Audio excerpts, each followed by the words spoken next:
Thank you. I'm the last talk. Thanks for hanging in there. This is going to be light on data and heavy on messaging directed at this audience. So stick with me.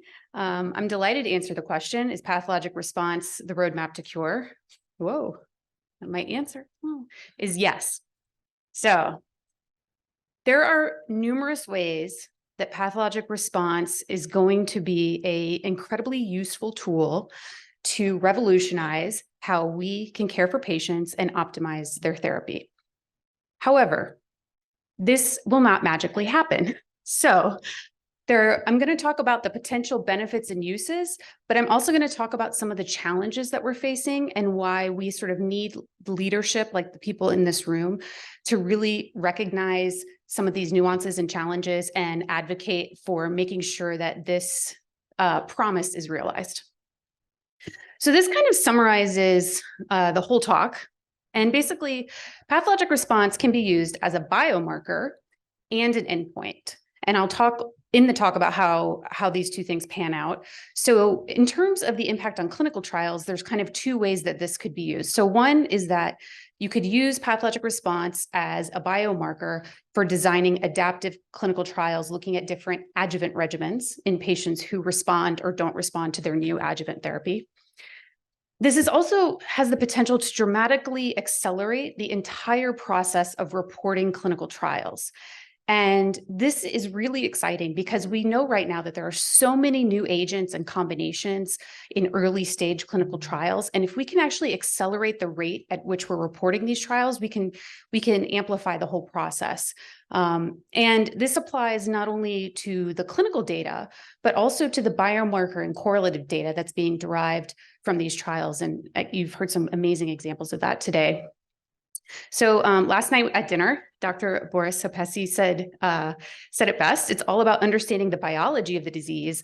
So if you start with the upfront surgery without any neoadjuvant therapy, you learn nothing.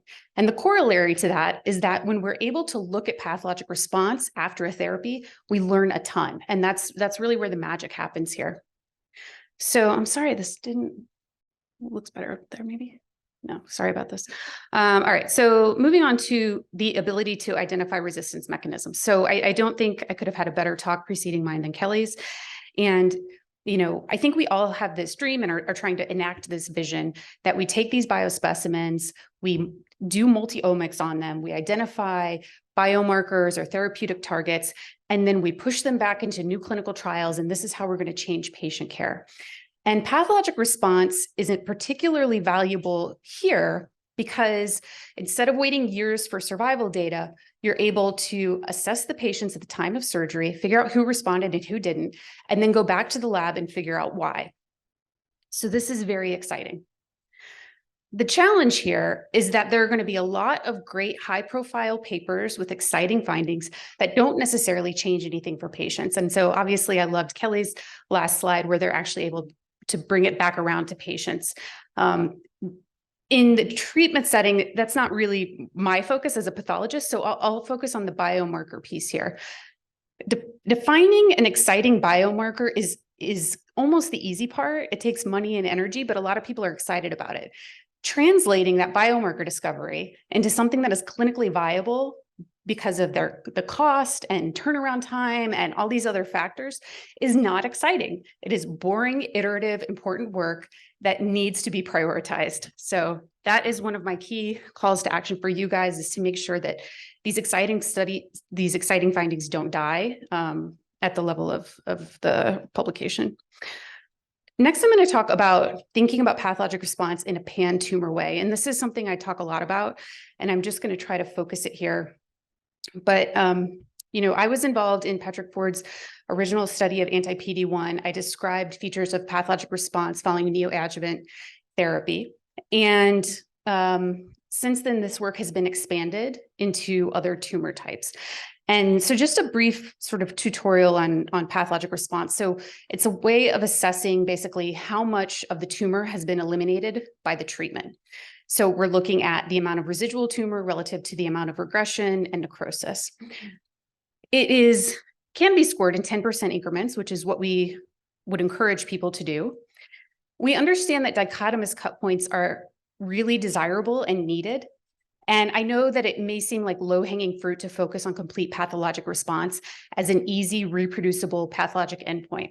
However, we're leaving a lot of data on the table, and it's not the best approach, I believe, right now. So what I'm showing in this graph is CheckMate 816 data, where we've broken up the patients based on their percentage of residual viable tumor. And you can see that in this data set, there are a few cut points that emerge, 30%, 80%. I don't know if these are going to be the best cut points or not for this therapy in this setting.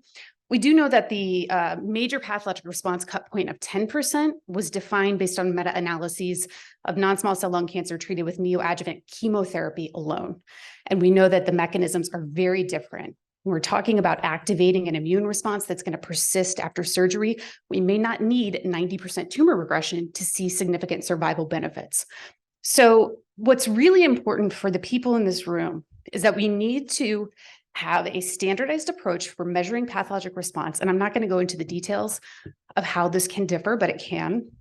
And we also need to report at these 10% increments so that we have adequate data to assess what the most meaningful cut points are. And they may differ in tumor types, they may differ in different treatment combinations, but we will never know until we generate this data.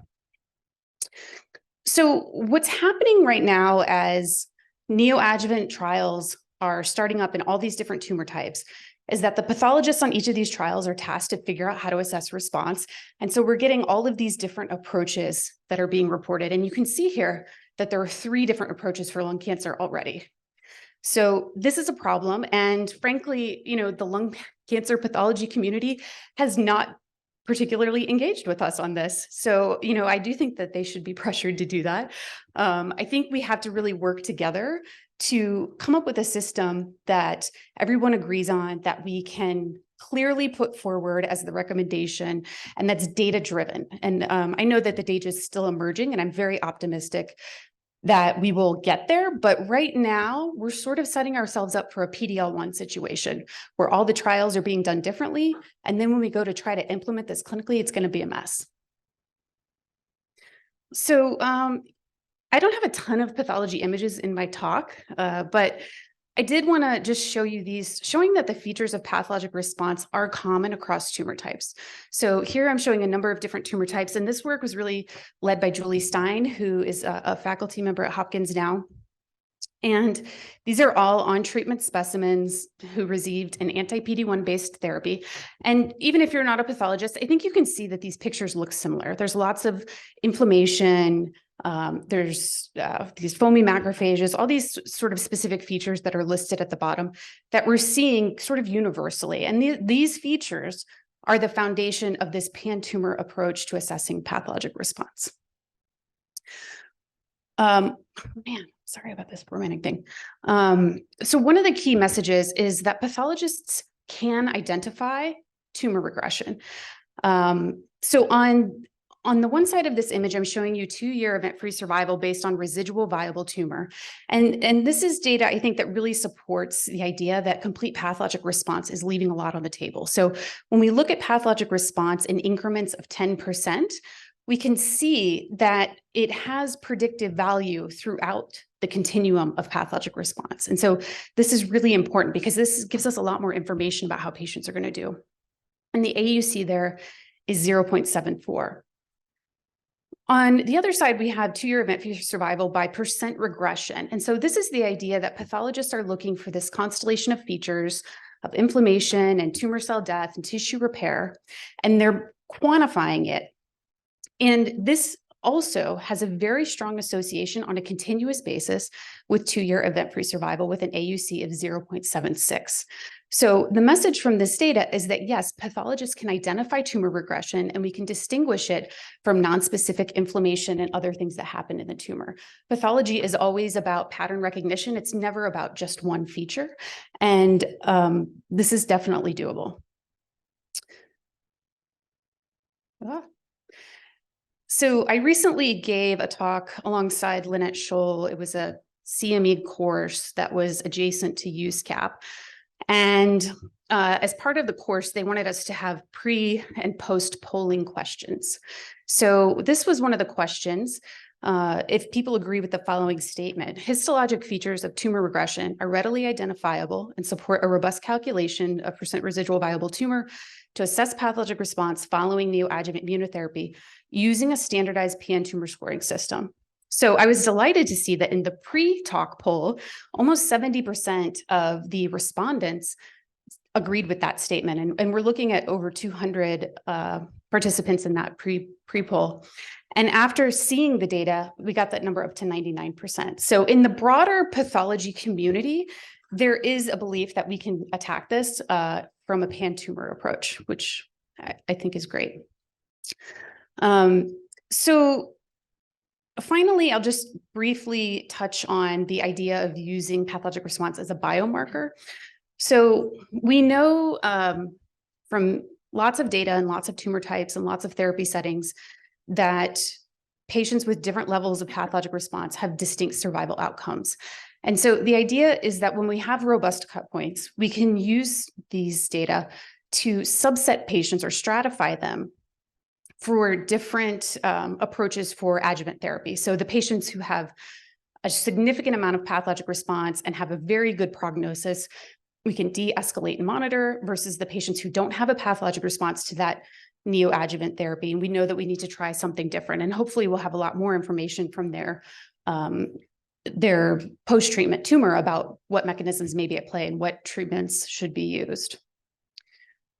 In a very similar way, we can use pathologic response in the advanced disease setting. So this was another study that was led by Julie Stein, where she looked at on-treatment melanoma tissue. She had a discovery cohort where she developed a scoring criteria for on-treatment biopsies.